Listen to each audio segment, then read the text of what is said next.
Assalamualaikum warahmatullahi wabarakatuh. Salam sejahtera untuk kita semua. Nah, apa kabar kalian penghobi elektronik? Mudah-mudahan kalian selalu sehat ya.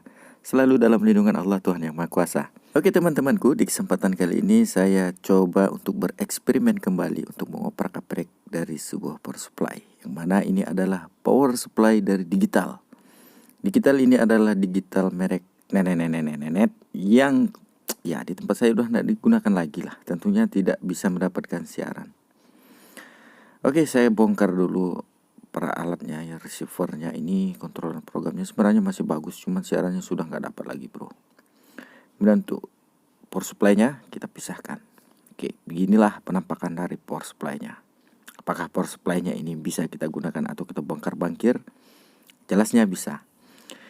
Oke, beginilah penampakannya, cukup simple ya sebenarnya. Kalau kita lihat trafonya lumayan kecil.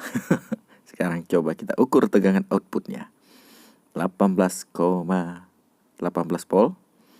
Oke, untuk yang satunya berada di 13,5 dan satunya berada di 3,3 volt. Oke, sekarang kita cek ampere saja. Berapa dari outputnya masing-masing ini akan mengeluarkan tegangan. Pertama output yang 18 volt tadi. Oke, kita naikkan load tester ini ya. Dengan PWM generator yang menyuntik gate, kita perhatikan berapa arus yang maksimal. Tidak mengeluarkan tegang arus. Kecil ya bro. 6,8 30 miliampere sepertinya. Oke, kita lanjutkan lagi ke pin berikutnya di pin 13 volt kalau tidak salah. Oke, saya naikkan dulu loadnya. Drop juga sekitar 20 miliamperan. Kalian 1,9 volt. Wow, baru pernah juga saya melihat power supply seperti ini ya. Biasanya ratusan miliampere baru drop. Sekarang 3,3 nya. Oke, kita lihat di 500 miliampere masih berada di 3 volt, 3,2, 1 ampere 3,1 ya. Oke, sepertinya 3 voltnya ini mantap. Lumayan lah. Tapi tegangannya 3 volt kawan. Minimal kalau kita untuk charger ya sepertinya 5 volt. Kalau untuk bisa mencharger baterai 18650 ya. Dengan menggunakan TP4056. Oke, sekarang kita oprek bagian 3 voltnya saja. Oke, saya cabut trafonya ya. Trafonya kalau kita lihat ini terdiri dari gulungan primer dan gulungan sekunder. Oke. Kalau ini adalah gulungan dari 3,3 volt tadi ya. Itu gulungan sekunder ya. Oke, untuk lebih jelasnya kita buka, kita panaskan dulu ferrit ini. Bisa dengan menggunakan air panas ataupun juga solder. Hal ini akan mempermudah kita di dalam melepaskan ferritnya. Kalau kepanasannya bisa pecah bro. Nah, pelan-pelan saja. Oke, jika sudah beginilah penampakan dari trafo ferrit dari power supply digital ini. Kalau yang di sebelah kiri itu adalah bagian 3,3 volt. Kita lihat, perhatikan kawatnya memang ada 3 lembar ya di satu 3 lembar sesuai saja ampernya bisa tentang 1 amperan.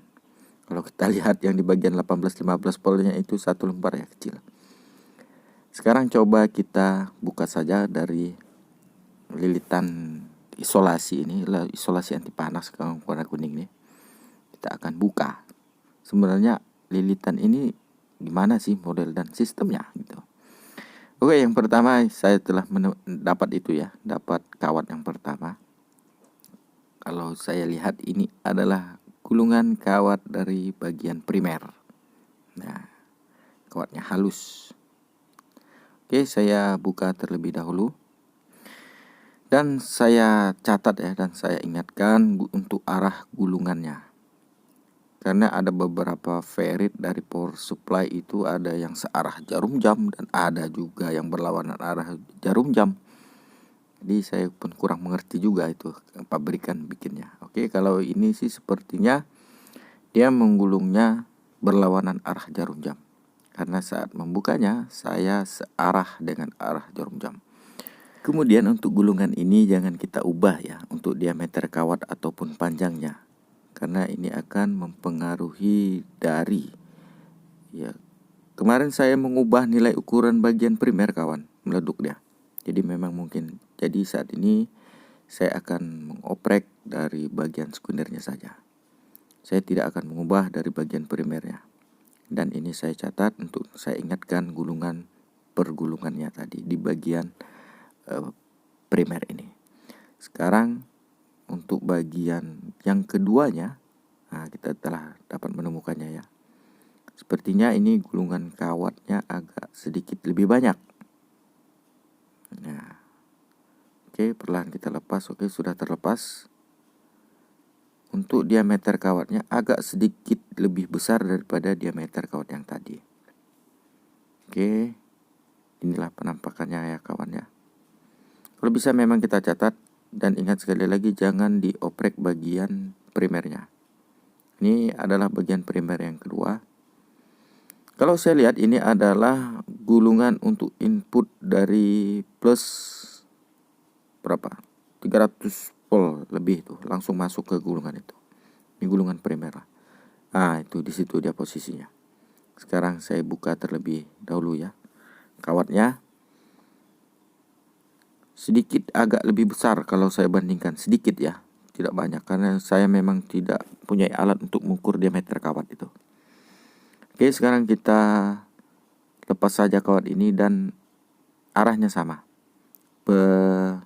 Seputaran arah jarum jam saya membukanya dan nanti waktu kita gulung kembali dia akan searah dengan jarum jam, berlawanan arah jarum jam. Oke, sekarang beginilah. Oke, saya pangkas saja videonya ya kawan ya. Oke, beginilah. Dan ternyata dia tersambung ke tersambung ke gulungan yang berikutnya. Tapi dia pinnya tidak terkaki. Tidak terhubung dia tuh. Terhubung ke pin yang di tengah-tengah. Nah, oke. Sekarang kita telah mendapatkan gulungan sekundernya. Ya, perhatikan kan. Kawatnya cukup sedikit. Ini adalah bagian berapa tadi? 18 atau 15 volt, itu satu dia. Pantas saja ampernya cukup kecil ya kawan. Kalian perhatikan saja kawatnya kecil dan mungil. Nah, untuk diameter kawatnya memang agak sedikit panjang. Cuman ini dibaginya lagi ya. Jadi ada terdapat berapa, 18 dengan 15 volt kalau tidak salah ya. Nah, inilah dia sambungan kawatnya. Oke, sekarang langsung kita lepas dan ini akan saya buang ya. Sekarang ini gulungan 3,3 tadi. Kita perhatikan bahwa diameter kawatnya agak besar dan dia disusunnya seri. Ada 3 lembar kawat di situ. Cuman sayang voltnya ini rendah. Coba saja kalau voltnya 5 volt kan sudah bisa kita manfaatkan untuk barang yang lain. Dan gulungannya juga tetap sama. Nanti kita waktu menggulungnya searah dengan jarum jam. Oke, ini akan saya lepas saja dan akan saya ganti dengan diameter kawat yang agak lebih besar dan agak lebih panjang. Nah, untuk panjang diameter kawat ini saya mengukur dari panjang diameter kawat yang 18 volt tadi itu. 18, 15 volt. Oke, sekarang kita coba gulung saja. Karena kita telah mendapatkan gulungan yang 3,3 volt tadi. Saya akan menggantikannya dengan diameter kawat berapa ini, saya kurang tahu juga. Yang penting agak sedikit lebih besar lah daripada aslinya. Nah, untuk panjangnya saya ulangi lagi. Saya mengambil dari panjang diameter kawat yang 18 volt dan berapa, 15 volt tadi. Jika sudah selesai, langsung kita gulung saja kawan. Nah, pelan-pelan saja menggulungnya. Usahakan dalam menggulungnya agak sedikit rapat ya dan rapi dan memenuhi dari ukuran koker ini. Ya, tapi kita lihat situasi dan kondisi dari kokernya lah ya. Nah, beginilah penampakannya setelah selesai saya gulung. Dan dengan ukuran panjang diameter lah kawat tadi yang 18-19 volt itu mendapatkan 2 kali gulungan ya. 2 kali gulungan koker ini. Apakah kokernya muat ataupun tidak ya. Mudah-mudahan saja cukup. Oke, beginilah ya. Bagian 3,3 voltnya kita panjang kawat dan diameternya kita tambah. Sekarang setelah itu kita kasih isolasi lagi. Isolasi anti bakar. Saya pakai yang bekasnya tadi lagi karena saya tidak mempunyai isolasi bakar. Nah, sekarang kita lanjut ke gulungan untuk yang gulungan primer nih ya. Kita mulai dari titik ini. Kita mulai dari titik ini ya. Kita sesuai dengan skema tadi lah yang telah kita catat.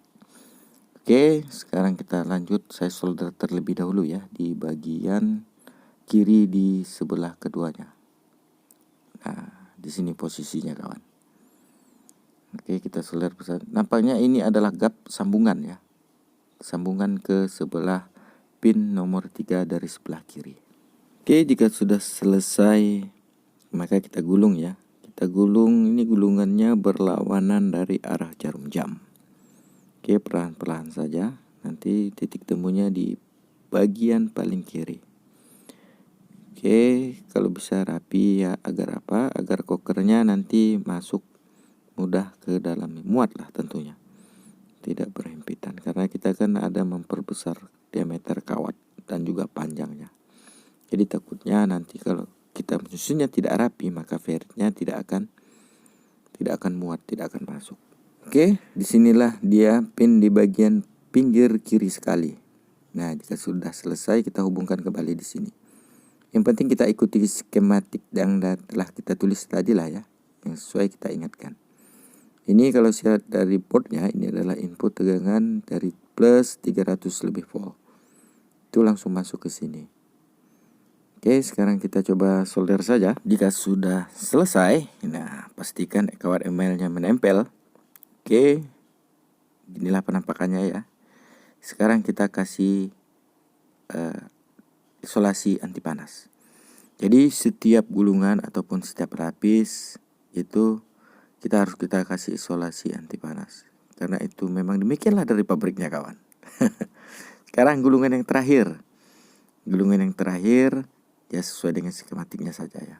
Kalau saya lihat kawatnya sudah hitam bro, mungkin ini agak kepanasan, mungkin power supply ini memang agak sedikit tidak beres. Kalau saya lihat dari emailnya hampir hitam tuh, ada yang hitam. Oke, tapi susah juga nyari emailnya, langsung kita sikat saja. Pada akhirnya juga kita main sikat-sikat email ya. Padahal kalau Albert Einstein melihat ini sangat sedih dia ya, melihat kelakuan eksperimen abal-abal seperti ini.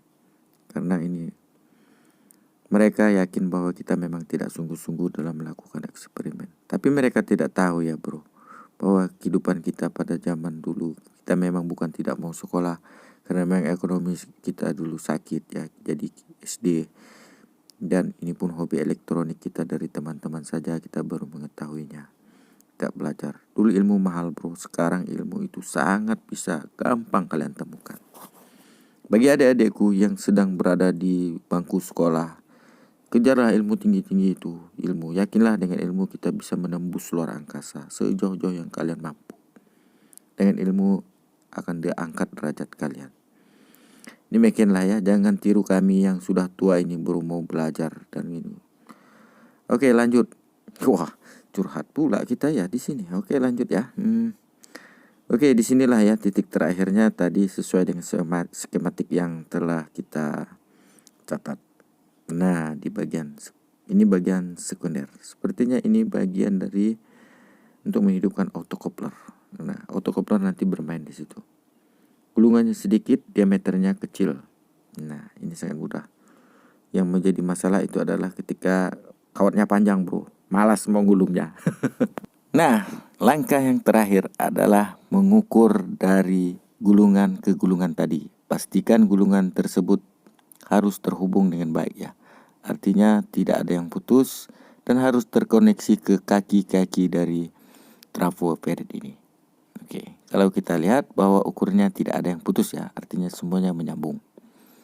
Oke, sip, mantap. Terhubung semuanya. Yang terakhir, gulunglah lagi dengan menggunakan isolatif kuning ini.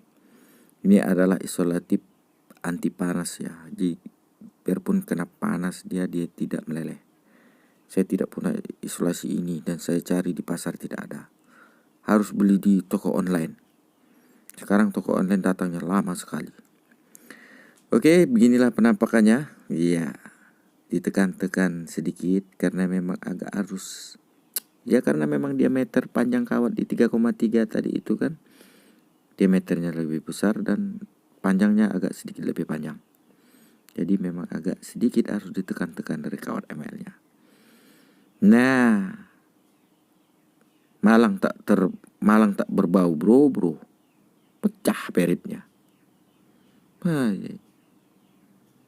Kalau menurut referensi dari yang telah saya temukan ya, bahwa antara gap perit itu aja mempunyai gap bahwa tegangannya akan bergoyang-goyang.